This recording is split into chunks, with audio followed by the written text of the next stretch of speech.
జగన్మోహన్ రెడ్డి గారు ఏం చెప్పారు అమ్మఒడి కార్యక్రమంలో? అయ్యా అమ్మఒడి సక్సెస్ఫుల్గా అమలు చేశాం, మళ్ళా అమలు చేస్తాం. ఇంతకుముందు 15,000 ఇస్తున్నాం, ఇప్పుడు 17,000 ఇస్తాం అని తన వాగ్దానంలో చెప్పాడు, మేనిఫెస్టోలో.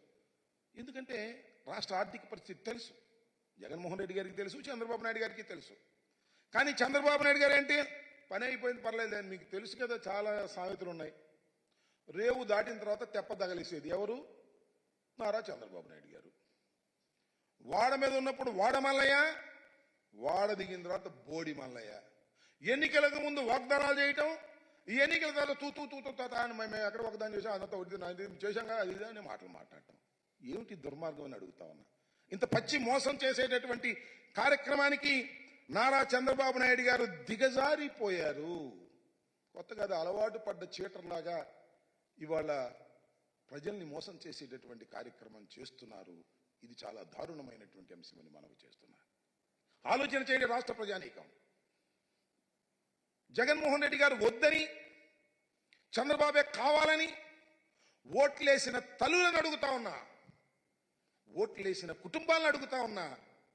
ఇంత దారుణమైన మోసాలు చేస్తున్నటువంటి నారా చంద్రబాబు నాయుడు గారికి మీరు ఓటు వేశారు, గుర్తుపెట్టుకోమని మనవి చేస్తున్నా.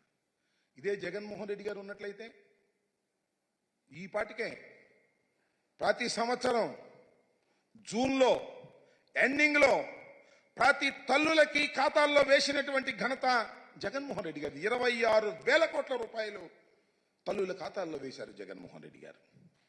ఇవాళ జులై వచ్చింది, జీవో ఇష్యూ చేశారు అంతే. పాత జీవోలాగానే మేము ఇచ్చేదానికన్నా 2,000 తక్కువ. ఎప్పుడు అమలు చేస్తారు చెప్పరే? బళ్ళు తెరిచారే? జరుగుతున్నాయే? తల్లుల ఖాతాల్లో వేస్తున్నారా? ఎప్పుడు వేస్తారు చెప్పండి నారా చంద్రబాబు నాయుడు గారు అని అడుగుతా ఉన్నాం. ఈ సందర్భంగా వైఎస్ఆర్ కాంగ్రెస్ పార్టీ తరపున మేము అడిగితే సుయినేస్ అనేది రేపేదో ఆవేశపడిపోతాడు. మనం ఉచిత ఇసుక దగ్గర ఏదేదో ఆవేశపడిపోతున్నాడు. చేయలేని వ్యక్తి ఏం చేస్తాడు? ఆవేశపడటం, జగన్మోహన్ రెడ్డి గారిని తిట్టడం, జగన్మోహన్ రెడ్డి గారిని దూషించటం, జగన్మోహన్ రెడ్డి గారిని అనరాని మాటలు అనడం, దెయ్యం అంటాం, భూతం అంటాం, ఇలాంటి పిచ్చి పిచ్చి మాటలు మాట్లాడి కాలం గడుపుకోవాలని ప్రయత్నం చేస్తున్నారు. ఇచ్చిన వాగ్దానాలు నిలబెట్టుకోలేనటువంటి చరిత్రహీనుడిగా మరొకసారి నారా చంద్రబాబు నాయుడు గారు మిగిలిపోవడానికే ప్రయత్నం చేస్తున్నారు తప్ప దీనికి తక్షణమే సమాధానం చెప్పాలని మనవి చేస్తున్నా.